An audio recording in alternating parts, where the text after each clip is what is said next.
Hello everyone, আশা করছি সবাই ভালো আছেন। সো ডিজিটাল মার্কেটিং নিয়ে আমি তো সবসময় আপনাকে মোটিভেশন দেই, বাট আজকে আমি ডিজিটাল মার্কেটিং নিয়ে আপনাকে একটু ডিমোটিভেশন দেব। সো ডিমোটিভেটেড হওয়ার জন্য আপনি রেডি তো? দেখেন, আমরা যারা ডিজিটাল ইন্ডাস্ট্রিতে পা রাখতে চাই, ডিজিটাল ইন্ডাস্ট্রিতে আসার জন্য বা ডিজিটাল ইন্ডাস্ট্রিতে কাজ শুরু করার জন্য আপনাকে যে ডিজিটাল মার্কেটিং নিয়ে কাজ করতে হবে ব্যাপারটা কিন্তু এমন না।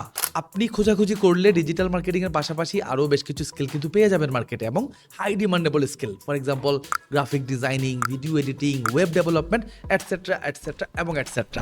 এখন প্রশ্ন হচ্ছে, আপনি কেন ডিজিটাল মার্কেটিংয়ে আসতে চাচ্ছেন? কেন আপনি গ্রাফিক ডিজাইনিংয়ে ক্যারিয়ার করতে চাচ্ছেন না? কেন ভিডিও এডিটিংয়ে করতে চাচ্ছেন না?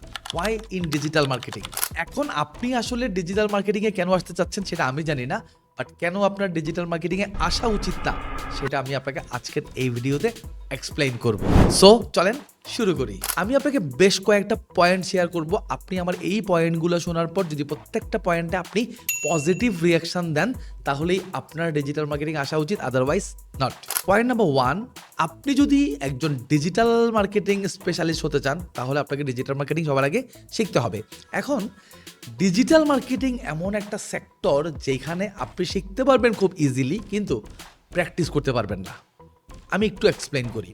ফর এক্সাম্পল, আপনি গ্রাফিক ডিজাইন শেখা শুরু করছেন। গ্রাফিক ডিজাইনে যেটা হয়, আপনি শিখলেন, ডিজাইন করলেন, নিজেই অ্যাজাম করতে পারবেন ডিজাইনটা কেমন হয়েছে, অথবা আপনি ফ্রেন্ড সার্কেলকে দেখাইতে পারেন যে দোস্ত আমার ডিজাইনটা কেমন হয়েছে, অথবা আপনি আপনার ফেসবুক প্রোফাইলে আপলোড করতে পারেন, পোস্ট করতে পারেন, কোনো গ্রুপেও গিয়ে পোস্ট করতে পারেন, এবং তাদের কাছ থেকে ফিডব্যাক নিতে পারেন যে দোস্ত আমার ডিজাইনটা কেমন হয়েছে, একটু আমাকে ফিডব্যাক দে। সো আপনাকে কেউ ভালো ফিডব্যাক দিবে, কেউ খারাপ ফিডব্যাক দিবে। ভালো ফিডব্যাকগুলোকে ওয়েলকাম করতে পারেন, আর খারাপ ফিডব্যাকগুলো থেকে আপনি জানতে পারেন আপনার আসলে কোথায় কোথায় ইমপ্রুভমেন্টের জায়গা আছে। শেখাটাও সহজ, প্র্যাকটিস করাটাও সহজ, আবার ফিডব্যাক পাওয়াটাও খুবই সহজ। ঠিক একইভাবে আপনি যদি ভিডিও এডিটিং শিখেন, সেম জিনিস। আপনি ভিডিও এডিটিং শিখলেন, শেখার পর একটা ভিডিও ক্লিপ নিয়ে প্র্যাকটিস করলেন, দেন সেটা আপনি আপনার সোশ্যাল মিডিয়াতে শেয়ার করলেন এবং ফিডব্যাক নিলেন, এবং সেই ফিডব্যাক থেকে আপনি ইজিলি বুঝতে পারলেন যে আপনার লার্নিংটা প্রপারলি হয়েছে নাকি হয় নাই, আপনার ইমপ্রুভমেন্টের জায়গা আর কোথায় আছে, কোথায় নাই। সো জিনিসটা খুবই সহজ।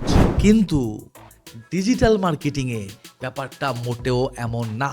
ফর এক্সাম্পল, আপনি ফেসবুক অ্যাডসে শিখলেন, একদম যেটা কমন আমি সেটাই বলতেছি। ফর এক্সাম্পল, আপনি ফেসবুক অ্যাডসে শিখলেন। এখন ফেসবুক অ্যাডস শেখার পর আপনি শিখে ফেলছেন, কিন্তু শেখার পর প্র্যাকটিস করার জায়গাটা কোথায়? কোথায় আপনি প্র্যাকটিস করবেন?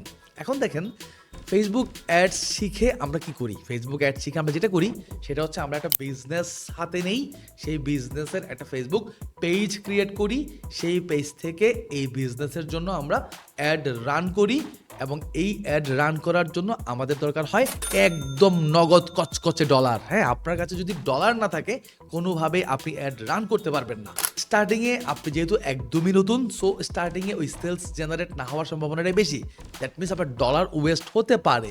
সো পয়েন্ট কি দাঁড়াইলো? গ্রাফিক ডিজাইন শিখে ভাই প্র্যাকটিস করে ফেলছি নগদ নগদ, কিন্তু ডিজিটাল মার্কেটিং শিখে প্র্যাকটিস করার স্কোপ পাচ্ছি না, করতে হলেও ডলার খরচ করতে হচ্ছে। তার থেকেও বড় কথা, আপনি প্র্যাকটিস করার জন্য, মানে আপনি তো প্র্যাকটিস করবেন, দ্যাট মিনস আপনি একটা প্রোডাক্টের ক্যাম্পেইন করবেন, প্রমোশনাল ক্যাম্পেইন, ওখান থেকে সেল জেনারেট করবেন।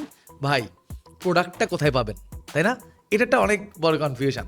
আপনি প্রোডাক্টটা কোথায় পাবেন? মানে এই প্রোডাক্ট পাইতে তো একটা বিজনেস দরকার।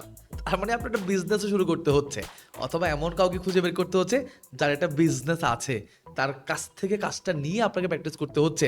দ্যাট মিনস স্টার্টিংয়ে যেহেতু আপনি একদমই নতুন, আপনি সেল না পাওয়ার সম্ভাবনাটাই বেশি। সো এই যে একজনের কাছ থেকে একটা কাজ নিয়ে আপনি কাজ করলেন, ওই কাজটা সাকসেসফুল না হওয়ার সম্ভাবনা অনেক বেশি, এবং আপনি পিঠা খাওয়ার সম্ভাবনা অনেক বেশি।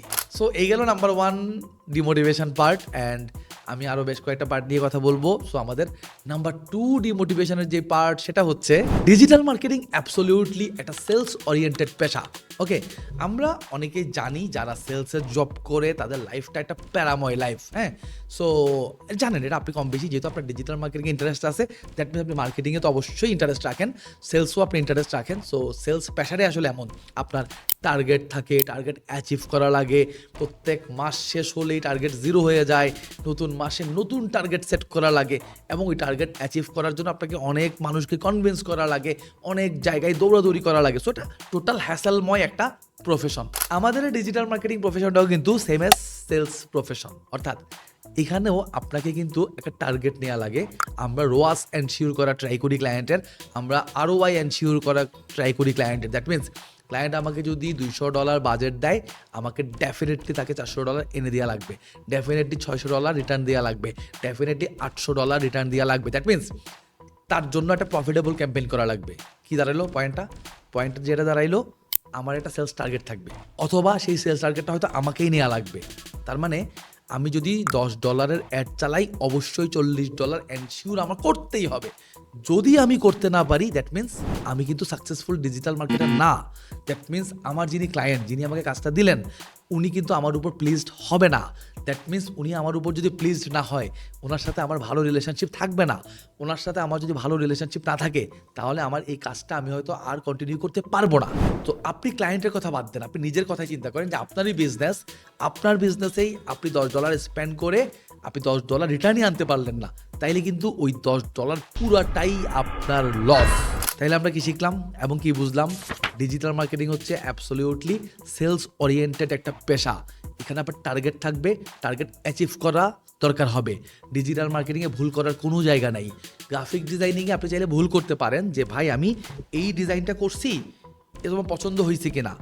সো যিনি ডিজাইনটা দেখবেন উনি হয়তো বলতে পারেন যে ভাই একটু যদি লোগোটা এইদিকে নিতা, একটু যদি ফন্টটা বড় করতা, একটু যদি কালারটা চেঞ্জ করতা, জিনিসটা ভালো হইতো। আপনার স্কোপ আছে সেটাকে কারেকশন করার, কিন্তু ডিজিটাল মার্কেটিংয়ে কোনো স্কোপ নাই।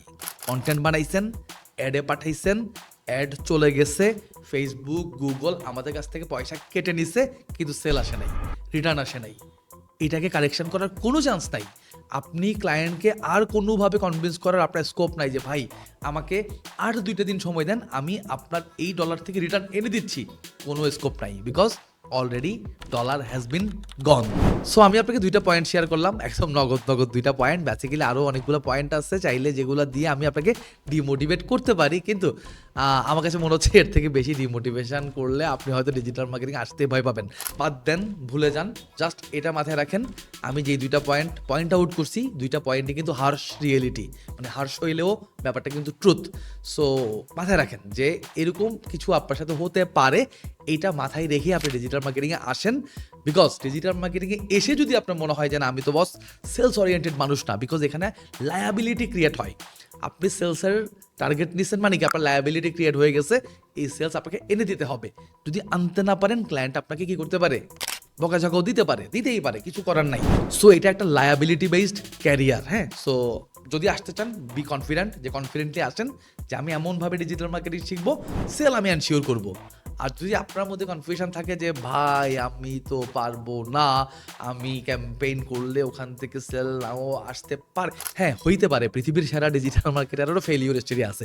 আমি যে আপনাকে এত বড় লেকচার দিচ্ছি, আমারও প্রচুর ফেলিওর কেস স্টাডি আছে। আমি অনেক ফেল করছি, হয়তো ফেলগুলো নিয়ে আমরা কথা বলি না, বাট ফেল আমিও করছি, ফেল করতে করতে শিখছি। সো মাথায় রাখেন যে ফেল আপনি করবেনই, করলে বকাও খাবেন, it's okay, but be confident যে আমি এই নেগেটিভ পয়েন্টগুলো মাথায় রেখেই ডিজিটাল মার্কেটিং ক্যারিয়ারে আসবো। সো আজকের মতো আর ডিমোটিভেশন দিচ্ছি না, নতুন কোনো টপিক নিয়ে আমি আবার নেক্সট ভিডিওতে কথাবার্তা বলবো। ততক্ষণ পর্যন্ত ভালো থাকবেন, সুস্থ থাকবেন। আসসালামু আলাইকুম।